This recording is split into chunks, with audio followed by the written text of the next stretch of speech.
Inner ring రోడ్లో కేసులో Lokesh non bail warrant ఇవ్వాలని సిఐడి పిటిషన్. వీళ్ళకి ఇంక పని లేదుగా.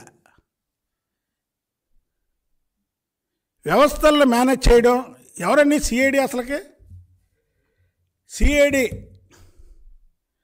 నాకు నోటీసులు ఇవ్వడానికి వచ్చి హైదరాబాదు సిఐడి వాళ్ళు కూడా ఇబ్బంది పడుతున్నారు. మేము సిఐడి వాళ్ళని కూడా తప్పు పట్టట్లా. ఈ సైకో ముఖ్యమంత్రి అధికారులను పిలిచి వాళ్ళని వేధిస్తున్నాడు. రాష్ట్ర పోలీసులకు కూడా చెబుతున్నా, ఇంకో 3 నెలలే ఉంది ఈ ప్రభుత్వం.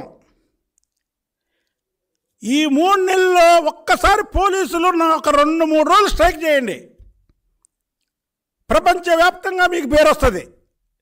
అది ఈ సైకో మమ్మల్ని చాలా అసలు ఇంకో సంగతి ఏంటంటే, సైకో అనుకుంటున్నాడు పోలీసులను అడ్డు పెట్టుకొని తెలుగుదేశం పార్టీ నాయకులను ఇబ్బంది పెడుతున్నాడని. కానీ ఈ సైకో పోలీసులను కూడా ఇబ్బంది పెడుతున్నాడు. అసలు వాళ్ళకి ఉద్యోగాలు చేసుకోవడానికే భయం వేస్తుంది.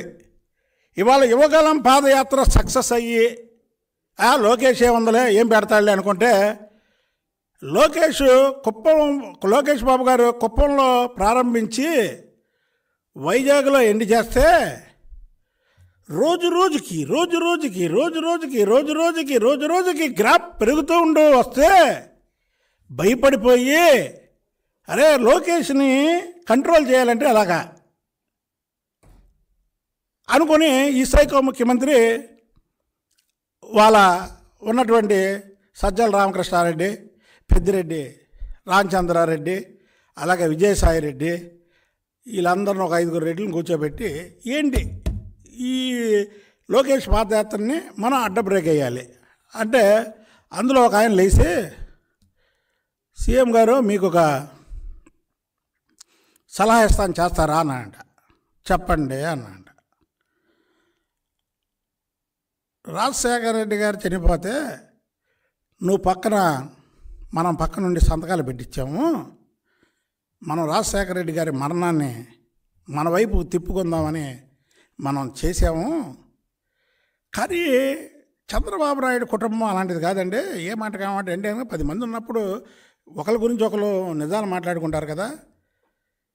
చంద్రబాబు నాయుడు కుటుంబం కొద్దిగా ఎఫెక్షన్స్, నైతిక విలువలు వాళ్ళకు ఉన్నాయి.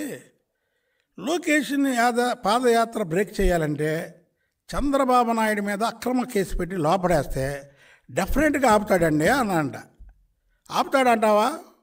మరి మొన్న రాజశేఖర రెడ్డి గారు చనిపోయినప్పుడు నేను సంతకాలు పెట్టించానుగా, ఒకవేళ అలాగే లోకేష్ ఇంకా పాదయాత్ర చేసుకొని ముందుకెళ్తే ఇంకా జనప్రపంచం ఎక్కువైద్దిగా అనంట. లేదండి, మనకే వాళ్ళకి తేడా ఉంది. ఏ మాటగా మాట చెప్పుకోవాలి, మనలోనే మనం ప్రెస్ ముందు మాట్లాడలేదు కదా. లోకేష్ డెఫినెట్గా ఆపుతాడండి. అక్కడ ఉన్న వాళ్ళందరూ కూడా దానికి ఓటేశారు. ఓటేస్తే ఎమ్మన్నే అక్రమ కేసు పెట్టి చంద్రబాబు నాయుడు గారిని లోపడేసి తాత్కాలికంగా లోకేష్ బాబు పాదయాత్రకి బ్రేక్ చేశారు. సరే, దైవ సంకల్పం, ఆయన బయటకు వచ్చాడు, ప్రజలు చూశారు, ఆయనకు బ్రహ్మరథం పడ్డారు. వెళ్తా మళ్ళీ లోకేష్ బాబు పాదయాత్ర స్టార్ట్ చేశాడు. అసలు లోకేష్ బాబు గారి పాదయాత్రకి ప్రజలు బ్రహ్మరథం పెట్టడమే కాకుండా కనీ విని ఎరగని రీతిలో యువగలం పాదయాత్ర ముగింపు సభకి ప్రజలు స్వచ్ఛందంగా తిరిగి వస్తే ఇప్పుడు జగన్మోహన్ రెడ్డికి లోకేష్ బాబు అంటే పడిపోతుంది. పడిపోయి ఎమ్మన్నే లోకేష్ బాబుని ఇన్నర్ రింగ్ రెడ్డి కేసులో ఎలాగైనా సరే లోపడేపించాలని సిఐడిస్తో మళ్ళీ పిటిషన్ వేయించాడు.